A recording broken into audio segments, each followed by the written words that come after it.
बोलायचं, पण त्या अगोदर आपण बघूयात की कोणकोणती अशी महामंडळं आहेत आणि कोणकोणते नेते आहेत जे त्या महामंडळांवर आपली नियुक्ती झाल्यामुळे नाराज आहेत. महाराष्ट्र राज्य सहकार कृषी पणन मंडळाचे अध्यक्ष,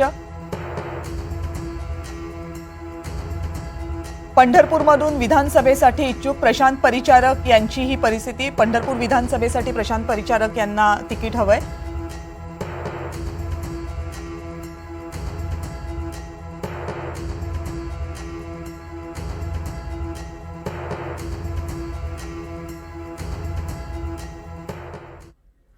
या संदर्भात बोलण्यासाठी आता आपल्यासोबत अजित पवार गटाच्या नेत्या प्रवक्त्या रुपाली ठोंबरे आहेत.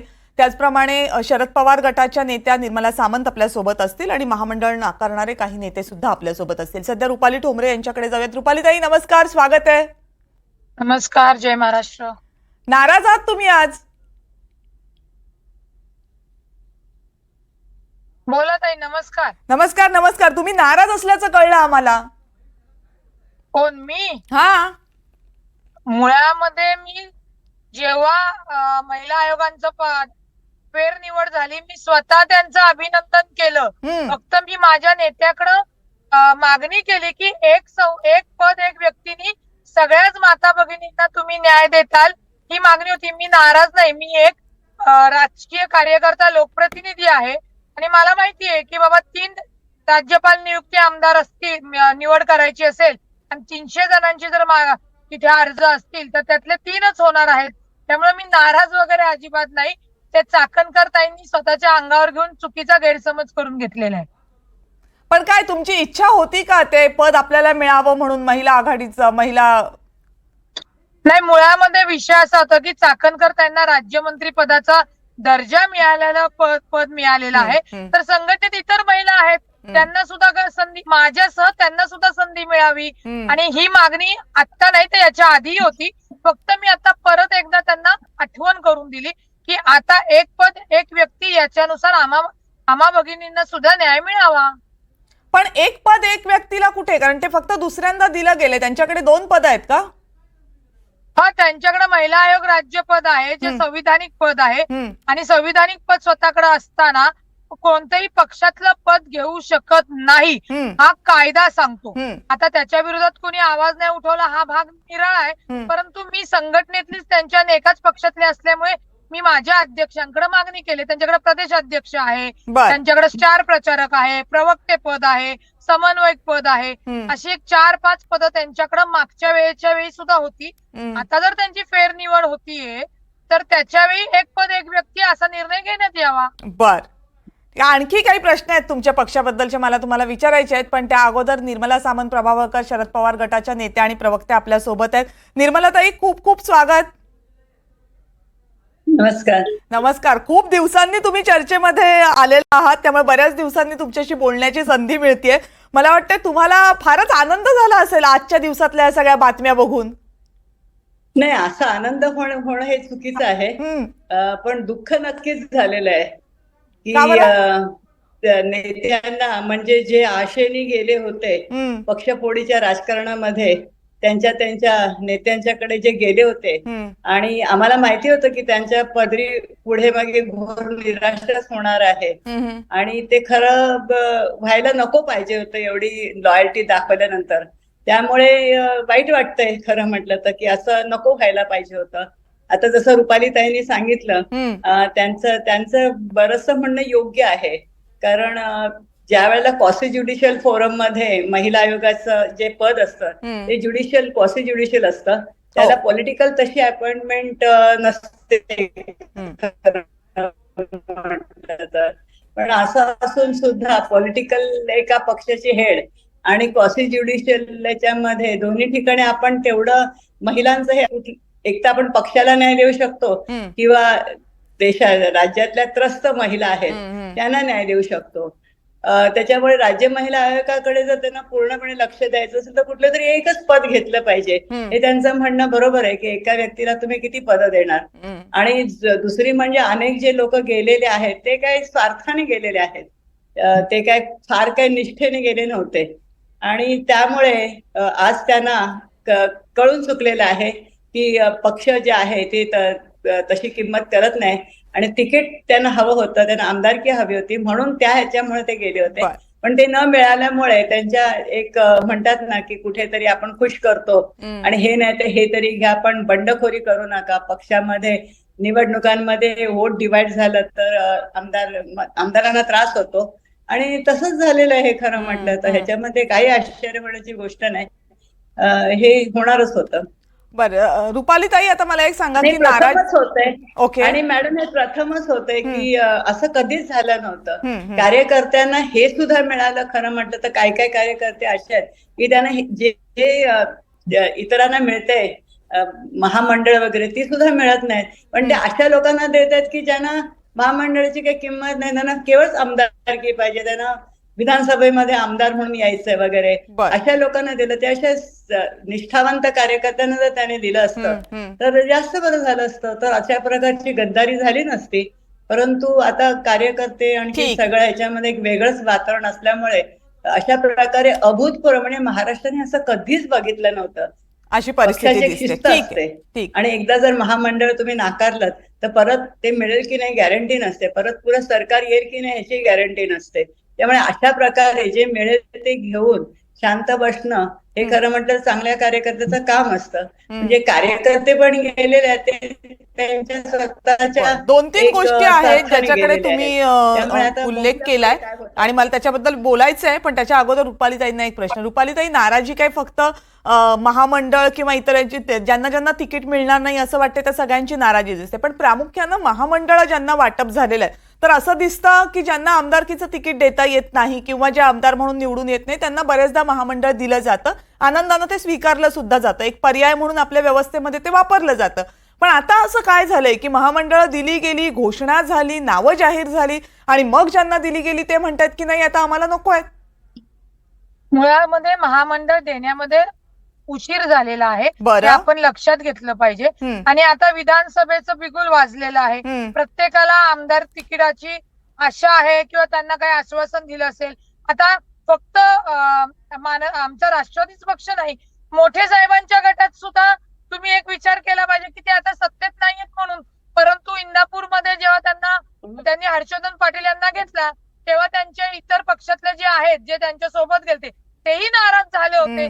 त्याच्यामुळे पक्षामध्ये सरकार असो किंवा विरोधातले पक्ष असू द्या, हे विषय होत असतात. आणि कुठेतरी मी मगाशीही सांगितलं की जागा एक आणि इच्छुक जर 100 जण असेल तर त्यातल्या त्या इतर कार्यकर्त्यांना त्या जागी सेटल करणं किंवा त्यांचं राजकीय भविष्य जे असतं त्याच्यामध्ये त्यांची तडजोड करणं हे प्रत्येक पक्ष करत असतं. परंतु आता राजकीय समीकरण महाराष्ट्राची फार बदललेली आहेत. ज्यांना महामंडळ दिलेलं आहे त्यांचं म्हणणं नाही आम्हाला तिकीटच हवं, किंवा जो काही त्यांना उशीर झालेला आहे त्या कार्यकालावरनं सुद्धा प्रत्येक व्यक्ती ते नाकारतं. परंतु अंतर्गत ह्या गोष्टी तडजोडीने आणि पक्षाच्या बैठका होऊन त्यांना सांगितलं जातं. थोडा पहिल्यांदा आपल्याला नाराजी दिसते, पण नंतर ते स्वीकारलेलं आपल्याला दिसतं. बर, रामराम वडकुते आपल्या सोबत आहेत, हिंगोली मधले भाजपचे नेते आहेत ज्यांनी महामंडळ नाकारलेलं आहे, उघड उघडपणे त्यांनी भूमिका घेतलेली आहे. वडकुते सर, खूप खूप स्वागत आहे आपल्या चर्चेमध्ये. धन्यवाद. नमस्कार. थेटपणे नाकारलं महामंडळ, एरवी महामंडळ द्या म्हणून नेत्यांची भुणभुण असते आपल्या वरिष्ठ नेत्यांच्या मागे, आता महामंडळ दिल्यानंतर नाकारली का जात आहेत? नाही, त्याचं कारण असं आहे की यापूर्वी या महामंडळावर मी 2 वेळेस काम केलेलं आहे. बर. आणि अजून कार्यकर्त्याला संधी मिळावी आणि म्हणून श्रेष्ठला सांगितलं की मी विधानसभेला सुद्धा इच्छुक होतो, विधान परिषदेला इच्छुक होतो, मी लोकसभेचा प्रमुख होतो, जिल्हाध्यक्ष राहिलो, लोकसभेची तयारी केली होती. परंतु शिंदे गटाला जागा सुटली म्हणून ती आम्हाला जागा मिळाली नाही, नाहीतर पक्ष लोकसभेला सुद्धा माझा विचार करत होता. राज्यामध्ये धनगर समाज फार मोठ्या प्रमाणात आहे. समाजाची इच्छा आहे की काही लोकांनी निवडणुका लढवल्या पाहिजेत. विधानसभेमध्ये आमच्या समाजाचं प्रतिनिधित्व फार कमी आहे आणि या अनुषंगाने मी मागणी केलेली आहे. तर मला असं वाटलं होतं की माझा विचार एकतर विधानसभेला किंवा विधान परिषदेला पक्ष करतील, परंतु महामंडळ दिलं. ते महामंडळ यापूर्वी 2 वेळेस त्याच्यावर होतो. 2014ला विधान परिषदेची नियुक्ती झाल्यावर त्या महामंडळाचा मी राजीनामा दिला होता आणि एका महामंडळाचा राजीनामा दिल्यावर त्याच महामंडळात पुन्हा स्वीकारणे हे काय माझ्या मनाला योग्य वाटलं नाही. त्याच्यामुळे मी श्रेष्ठीला सांगितलं श्रेष्ठीला मी धन्यवाद सुद्धा दिला, तुम्ही माझा असा विचार केला, परंतु माझी ही मागणीच नव्हती. म्हणून मी म्हणलं की एखाद्या नवीन कार्यकर्त्याला ही संधी दिली द्या, मला महामंडळ नको. मी असाच साधा कार्यकर्ता म्हणून, पक्षाचा एक खंबीर कार्यकर्ता म्हणून, माननीय देवेंद्रजी असतील, बावनकुळे साहेब असतील, चंद्रकांत दादा असतील, यांच्या नेतृत्वावर मी त्यांच्या नेतृत्वाखाली या ठिकाणी आलो.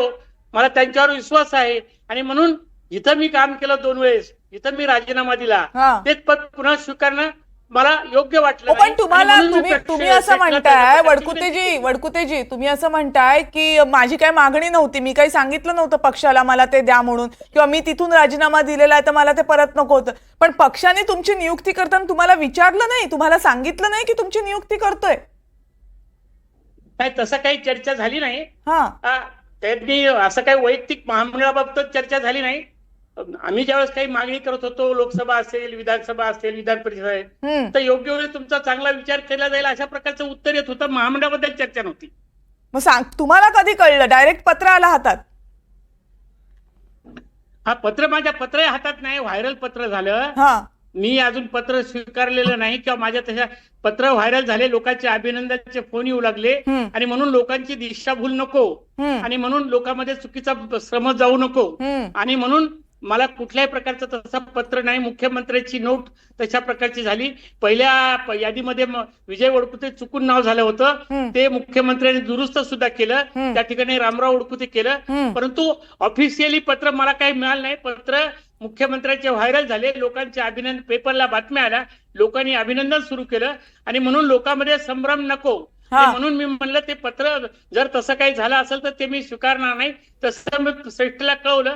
आमच्या पक्षाचे मुकुंद कुलकर्णी ऑफिसमध्ये बसतात, त्यांच्याकडे मी जाऊन सांगितलं की अशा बातम्या जातात, मला अजून पत्र मिळालेलं नाही, परंतु मी काय महामंडळ स्वीकारणार नाही अशा प्रकारचं मी त्यांच्याशी बोललो. कमाल नाही, म्हणजे अजूनही तुम्हाला पत्र मिळालेलंच नाही, आताही तुमच्याकडे ऑफिशियल काही कम्युनिकेशन नाहीये, कार्यालयीन काही तुमच्याकडे पोहोचलेलं नाही की तुमची नियुक्ती झाली महामंडळावर म्हणून?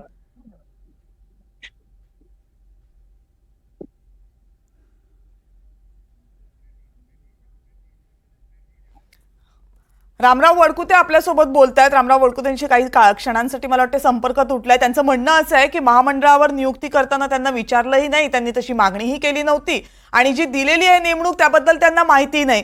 रुपालीताई, मग तुमची नाराजी बरोबर आहे. ऐन निवडणुकीच्या तोंडावर जर 2 दिवस अगोदर महामंडळ घोषित केली जाणार असतील आणि मग जर नियुक्त्या करताना विचारलं पण जाणार नसतील, मग होणार कार्यकर्ते नाराज. पण आता याचा फटका नाही का निवडणुकीत बसणार पक्षाला?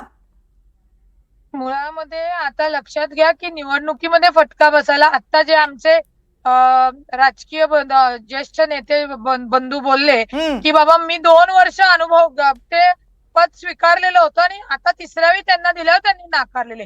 प्रत्येक ही घटना त्या आपल्याला बघितली पाहिजे. याचा पक्षातील नक्कीच फरक पडतो. तो फरक पडू नये म्हणून तर ही तडजोड केली जाते आणि त्यांना राजकीय एक प्रकारचं सगळ्यांना एका ठिकाणी सेटल करण्याचा पक्षाचा हा विचार असतो आणि तो होत असतो. पण आता हे प्रत्येक पक्षामध्ये आहे.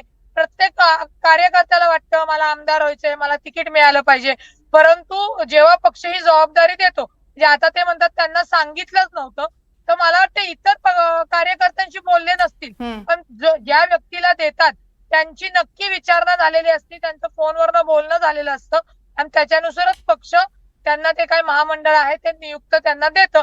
परंतु नंतर जर त्या कार्यकर्त्याचा पदाधिकारीचा इरादा बदलत असेल तर त्याला आपण काही करू शकत नाही. त्याला मग बरोबर वरिष्ठ काय हो रुपालीताई, तसं नाहीये. ते काय एकट्या वडकुतेंची ती तक्रार नाहीये, बाकीचे नेते पण जे नाराज झालेत त्यांचं तेच म्हणणं आहे, आम्हाला काही सांगितलं गेलं नाही. काही जणांचं तर म्हणणं आहे आम्हाला जे महामंडळ दिलं त्या विषयाशीच आमचा काही संबंध नाहीये, त्यातलंच काय आम्हाला कळत नाही तर ते महामंडळ देऊन काय करता. त्यामुळे ती नाराजी वेगवेगळ्या पातळ्यांवर आहे. आपण निर्मलाताईंकडे जाऊयात. निर्मलाताई, खरं तर नाराजी ही काय फक्त महायुतीमध्ये असं नाहीये. जसं मगाशी आता रुपालीताई म्हणाल्या की तुम्हालाही त्या नाराजीचा फटका बसतोयच की तुम्ही इंदापूरमधनं एक नेता घेतलात पण इंदापूरमधले बाकीचे नेते नाराज झालेले आहेत. अशी नाराजींची फौज घेऊन या इलेक्शनला सामोरं जायचं असेल तर आव्हान तुमच्या पुढे पण आहे. असं आहे की नाराजी आणि कार्यकर्ता खरं म्हणता पक्षाचं एक पाठबळ असतं, हे सगळ्यांनाच मान्य आहे. आणि इच्छा बाळगणं हे प्रत्येक कार्यकर्त्याचं किंवा लीडरचं हे शेवटी एक काम असतं, आणखीन त्यांची इच्छाही असते, त्याच्याबद्दल काही गैरसमज नाही आहे. प्रश्न असा आहे की विशेषतः महायुतीमध्ये ज्या प्रकारे ऑलरेडी जे सत्तेमध्ये सरकार होतं ते फोडून ज्या स्वार्थाने ते लोक तिथे गेलेत आणि त्यांच्या ज्या वेगळ्या अपेक्षा होत्या, जसं रुपालीताई एक गुणी कार्यकर्ते आहेत, समजदार आहेत, त्याच्यामुळे त्यांच्यावर काही मला बोलायचं नाहीये. परंतु हे असताना त्यांना मी हे सांगू इच्छिते की प्रत्येक पक्षांना ही आव्हानं असतातच आणि ती आव्हानं धरूनच पुढे जायचं असतं. परंतु महत्वाचं असं आहे की ज्या प्रकारे काही 2.5 वर्षापूर्वी पक्ष फोडला गेला आणि स्वार्थाने जे तिकडे लोक गेलेले आहेत त्याच्यामुळे तिथं फटका जास्ती बसण्याची शक्यता आहे. कारण त्यांची काही लॉयल्टी तशी नव्हती, त्यांची लॉयल्टी स्वतःशीच होती की मला हे मिळालं तर, जर आपण म्हणतात ना विथ कंडिशन ते गेलेले होते आणि की तुम्हाला कुठेतरी आम्ही करू वगैरे, वरून जो दबाव आलेला तो सगळ्या महाराष्ट्राला माहिती आहे. चांगलं सरकार चाललं तर ते फोडून जर तुम्ही तिकडे गेले, बेकायदेशीर सरकार केलं, त्याच्यामुळे ऑलरेडी जर मोठे नेते आहेत त्यांनी जर चुकीचं काम केलं असेल, त्यांनी सत्ता इलिगली फोडली असेल, तर त्या प्रकारच्या कार्यकर्त्यांना कळतं. घरातले आई वडील जर चुकीचं करतात, मुलं म्हणतात की तुम्ही काय आम्हाला आदर्श असणार. त्यामुळे आदर्श नेते नसल्यामुळे कार्यकर्ते ते जुमानत नाही आता. बर, नेता आदर्श पाहिजे ना शेवटी. रुपालीताई, मला आठवण करून द्यायचंय ताईंना की शरद ऐकायला पवार माझा थोडा साहेबांची आवाज राजकीय फुटला होता कारकीर्द का? जर आपण नाही नाही, आला पाहिली, आला व्यवस्थित. तर ती जी काही 97 सालामधली हॅलो 97 काय आधीच्या ह्याच्यामध्ये त्यांनी जे काही काँग्रेसमधनं बाहेर पडले होते, आदर्श नेता वगैरे हे बोलणं ताई आता खूप सोपं आहे तुम्हाला. आणि राहिला विषय की जे काही पक्षांनी माननीय अजितदादांनी महायुतीला पाठिंबा दिला, झाले आता 2 वर्ष त्यातनं आपण बाहेर पडलेलो आहोत.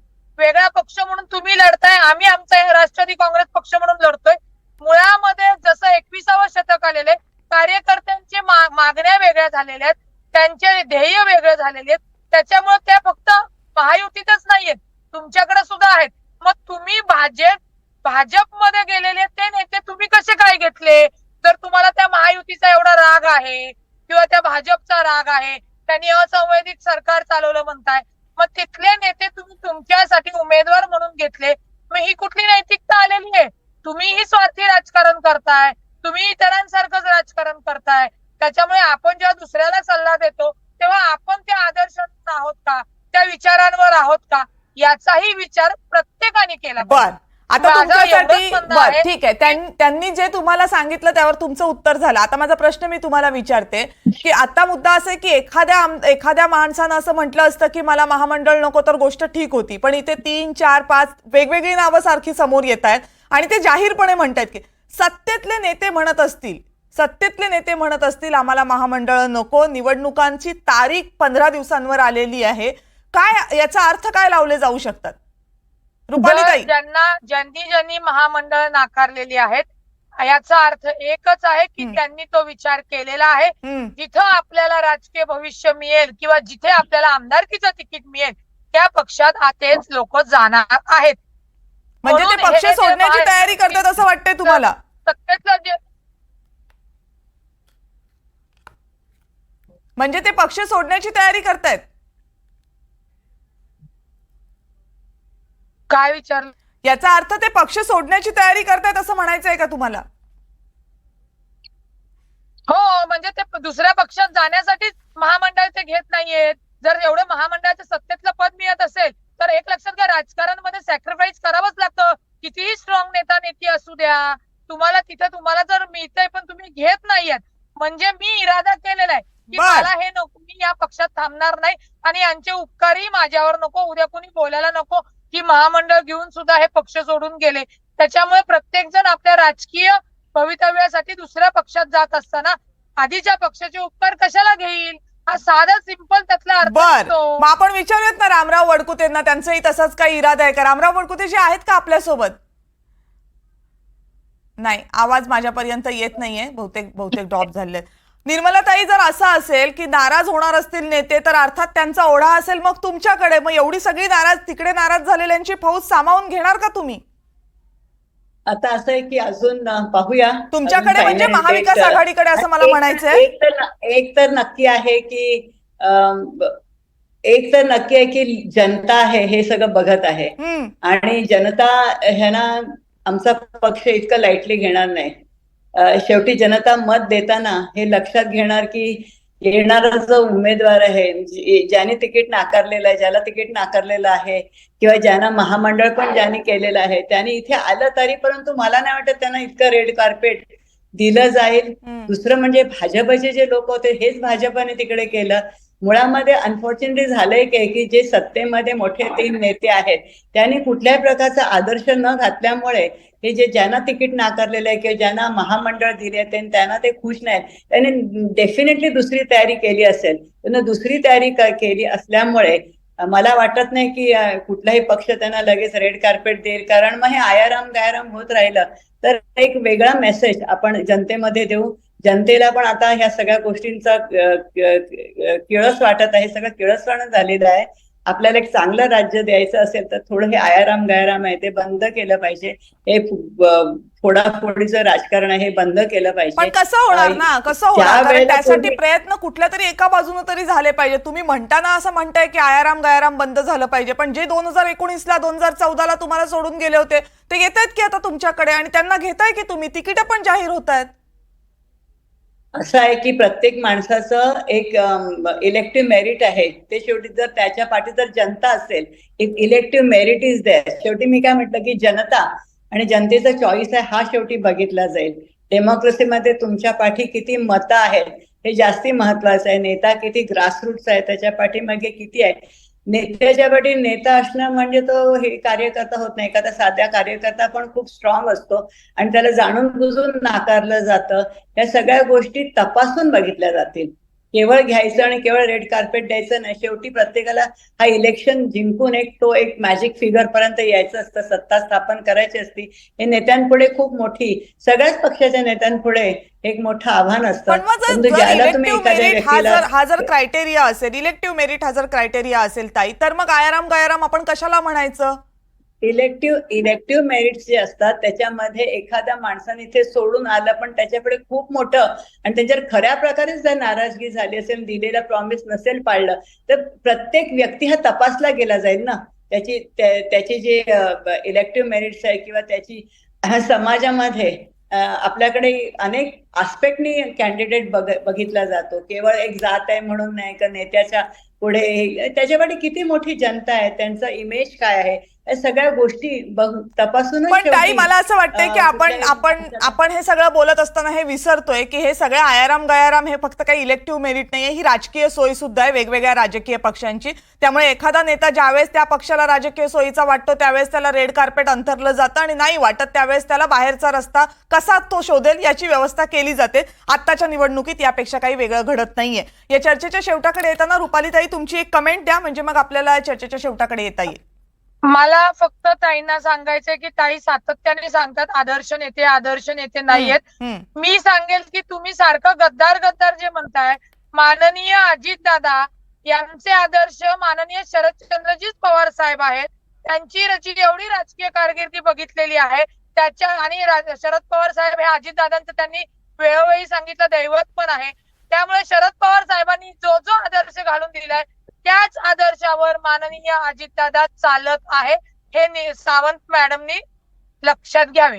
हा, पण मग असं आहे की त्या आदर्शावर ते चालत असतील, ते सगळंच आदर्श असतील, तर मग एवढ्या मोठ्या संख्येनं नेते सोडून का चालले? दीपक मानकरांच्या मागे जवळपास 1000 जण जर राजीनामा देतात असा दावा केला जातोय. ताई घेतला राजीनामा मागे. आज शरद पवार साहेब मानकर साहेब हे दादांना भेटले, दादांनी त्यांच्याशी चर्चा केली आणि मानकर भाऊंनी तो राजीनामा परत घेतलेला आहे.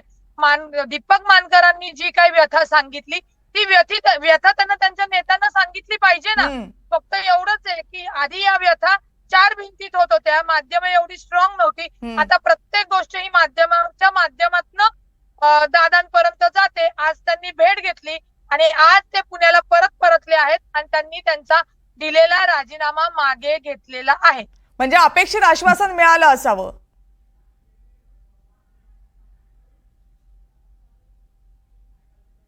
म्हणजे अपेक्षित आश्वासन मिळालं असावं भेटीत, जे माध्यमांपर्यंत पोहोचलं नाहीये.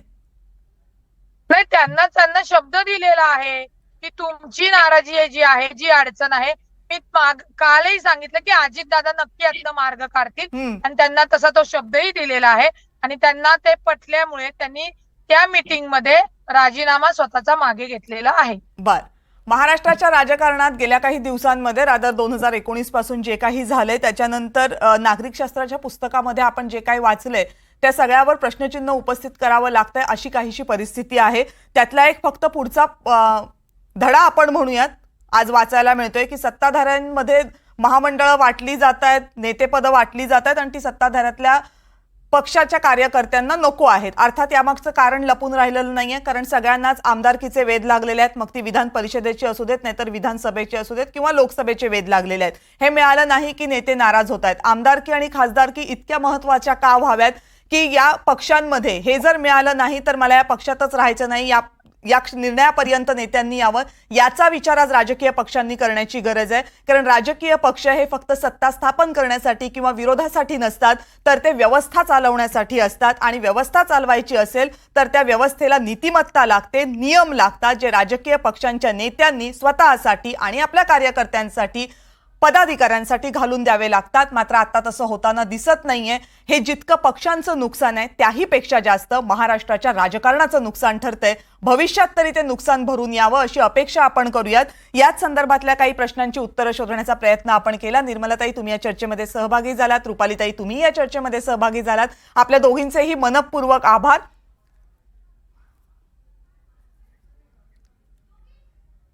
आणि यानंतर या चर्चेमध्ये आता वेळ झाली इथेच थांबण्याची. पाहत रहा NDTV मराठी.